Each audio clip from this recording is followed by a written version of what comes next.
ગુજરાતમાં છેલ્લા 30 વર્ષથી ભારતીય જનતા પાર્ટીનું શાસન છે અને આ એક હથ્થા શાસનને લઈને હવે કોંગ્રેસે નવી રણનીતિ બનાવી છે કે ગુજરાતની અંદર કોંગ્રેસની સરકાર લાવવા માટે શું કરવું જોઈએ।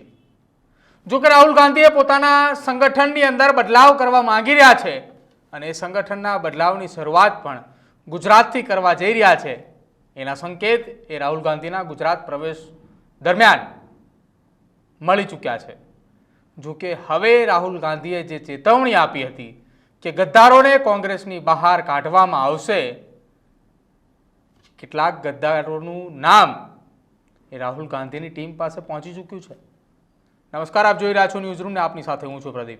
ગુજરાત કોંગ્રેસ કે જેને ગુજરાતની અંદર છેલ્લા 30 વર્ષથી સત્તા જોઈ નથી, કેટલા એવા કોંગ્રેસના નેતાઓ હતા કે જેઓ આજે ભારતીય જનતા પાર્ટીની અંદર સામેલ થઈ ચૂક્યા છે અને ભાજપની અંદર મંત્રી પણ બની ચૂક્યા છે।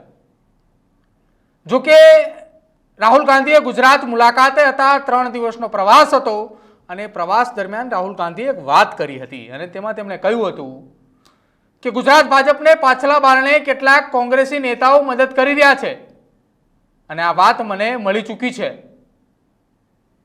વાત કંઈક એમ છે કે રાહુલ ગાંધીએ ગુજરાત પ્રવાસ માટે આવવાના હતા અને પહેલા જ રાહુલ ગાંધીને કોઈએ એવો મેસેજ પહોંચાડ્યો કે ગુજરાત કોંગ્રેસની અંદર કેટલાક વિભીષણ છે। એ વિભીષણ જ વારંવાર ગુજરાત કોંગ્રેસને ઊભી થતા અટકાવી રહી છે। જો કે રાહુલ ગાંધીએ થોડું વિચાર્યું અને ત્યારબાદ તેમની ટીમને કામે પણ લગાડી।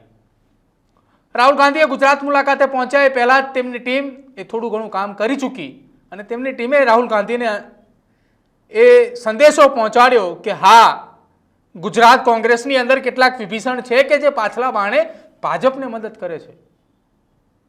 અને પછી રાહુલ ગાંધીએ એ કોંગ્રેસ ભવન ખાતે બેક ટુ બેક બેઠકો બોલાવી, એ પ્રદેશના નેતાઓ સાથે બેઠક કરી, એ કોંગ્રેસના કાર્યકર્તાઓ સાથે બેઠક કરી, કોંગ્રેસના કાર્યકર્તાઓને સંબોધિત પણ કર્યા અને તમામની વચ્ચે રાહુલ ગાંધીની જે બેક ટુ બેક બેઠકો ચાલી હતી, બેઠકોની અંદર રાહુલ ગાંધીને ક્યાંક તો કોઈ ઈશારો એવો મળ્યો કે જેના કારણે કાર્યકર્તાઓ સાથે જ્યારે તેઓ સંબોધિત કરી રહ્યા હતા તેમાં તેઓ બોલ્યા કે કેટલાક નેતાઓ છે કે જે ભાજપને પાછલા બારણે મદદ કરે છે। ને ઉદાહરણ આપતા પણ રાહુલ ગાંધીએ કહ્યું હતું કે ગુજરાત કોંગ્રેસે 2 ઉમેદવારોને ઊભા રાખે તો બેમાંનો એક કોંગ્રેસનો અને એક ભાજપનો હોય છે।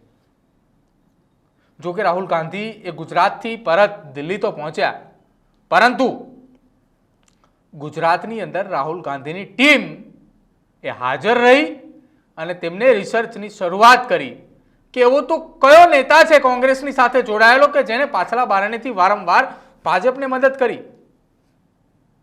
કોંગ્રેસ પણ કદાચ એ નહીં જાણતું હોય કે કોંગ્રેસ માટે એક એવી ટીમ અહીંયા હતી કે જે કોંગ્રેસના દરેક નેતાઓનું બેકગ્રાઉન્ડ તપાસી રહી હતી। રાહુલ ગાંધીની એ ટીમ એ સતત ગુજરાતની અંદર લગભગ 7 થી 8 દિવસ રોકાઈ અને એમને રિસર્ચ કર્યું। દિલ્હી કોંગ્રેસના કેટલાક સૂત્રો એવું પણ કહી રહ્યા છે કે રાહુલ ગાંધીની જે ટીમ હતી એ ટીમ ખૂબ જ નિર્ણાયક છે।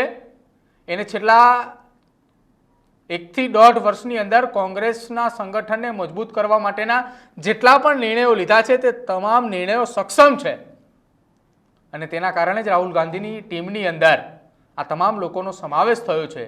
અને વાત એવી સામે આવી છે કે ગુજરાત કોંગ્રેસના અત્યાર સુધીની અંદર 2 વિભીષણો સામે આવી ચૂક્યા છે અને બંનેના નામ રાહુલ ગાંધી સુધી પહોંચી ચૂક્યા છે। પ્રદેશ કક્ષાના બંને નેતાઓ છે અને બંને નેતાઓના પ્રદેશ કક્ષાએ હોવાના કારણે એકી સાથે બંનેના નામ ખુલીને સામે આવે તેવી શક્યતાઓ ઓછી છે, પરંતુ આખી આ ઘટનાની અંદર આ બંને નેતાઓ છેલ્લા કેટલાક સમયથી ભારતીય જનતા પાર્ટીને પાછલા બારણે વારંવાર મદદ કરતા આવ્યા છે। આવા પુરાવા સાથેની માહિતીઓ રાહુલ ગાંધી સુધી પહોંચી છે। હવે રાહુલ ગાંધી આગામી સમયની અંદર કયા પ્રકારના નિર્ણયો લે છે એ જોવાનું રહેશે, પરંતુ આખી આ વાતની અંદર દિલ્હીના સૂત્રોએ પણ જણાવ્યું હતું કે હજુ પણ રાહુલ ગાંધીની એ ટીમના કેટલાક સદસ્યો ગુજરાતની અંદર છે અને ગુજરાતના બીજા કેટલાક કોંગ્રેસના નેતાઓ તેમની તપાસ ચાલી રહી છે અને જો તેમાંથી પણ કોઈના નામ આવે છે તો એક જ સાથે આ તમામ નેતાઓને કાઢવા માટેની તૈયારી રાહુલ ગાંધીએ દર્શાવી છે અને ટૂંક જ સમયની અંદર ગુજરાત કોંગ્રેસનું નવું સંગઠન બનાવવા માટે પણ રાહુલ ગાંધીની તૈયારી છે. વાત એવી પણ સામે આવી છે કે જે બે નેતાઓ પ્રદેશ કક્ષા સુધી પહોંચી ચૂક્યા છે અને એ બંને જે નેતાઓના નામ સામે આવ્યા છે એ બંને નેતાઓ એ અમદાવાદ જિલ્લાના નેતાઓ છે. હવે અમદાવાદ જિલ્લાના નેતાઓ હોય એટલા માટે એ કોંગ્રેસ એ વિચારથી જરૂર થઈ જાય, કેમ કે કોંગ્રેસના દિગ્ગજ નેતાઓ એ અમદાવાદની અંદર જ રહી રહ્યા છે, અમદાવાદની અંદર જ વસવાટ કરી રહ્યા છે. તો એ કયા નેતાઓના નામની ચર્ચા થઈ રહી હશે દિલ્હીની અંદર કે આ બે નેતાઓ કોંગ્રેસ માટે વિભીષણ બનીને કામ કરી રહ્યા છે? તમને શું લાગી રહ્યું છે? કયા બે ગુજરાત કોંગ્રેસના નેતાઓ કે જેના નામ રાહુલ ગાંધીની ટીમ પાસે આવ્યા ને એમને રાહુલ ગાંધી સુધી પહોંચાડ્યા કે આ બંને નેતાઓએ છેલ્લા કેટલાક વર્ષોથી ભારતીય જનતા પાર્ટીને પાછલા બારણે મદદ કરી છે ને આ બંને નેતાઓ એ કોંગ્રેસ માટે વિભીષણ થયા છે. અને હજુ પણ બીજા કેટલાક નેતાઓની તપાસ ચાલી રહી છે. તો તમને શું લાગી રહ્યું છે? ગુજરાત કોંગ્રેસ કે જેમાં કેટલા નેતાઓ એ કોંગ્રેસ માટે વિભીષણ બનીને કામ કરીને રહેતા હશે? તમારું શું માનવું છે આ વાતને લઈને? અને સાથે જ રાહુલ ગાંધીની ટીમના આ એનાલિસિસ રિપોર્ટને લઈને તે ખાસ અમારા કમેન્ટ સેક્શનમાં જરૂર જણાવજો. જોતા રહેજો ન્યૂઝરૂમ. નમસ્કાર.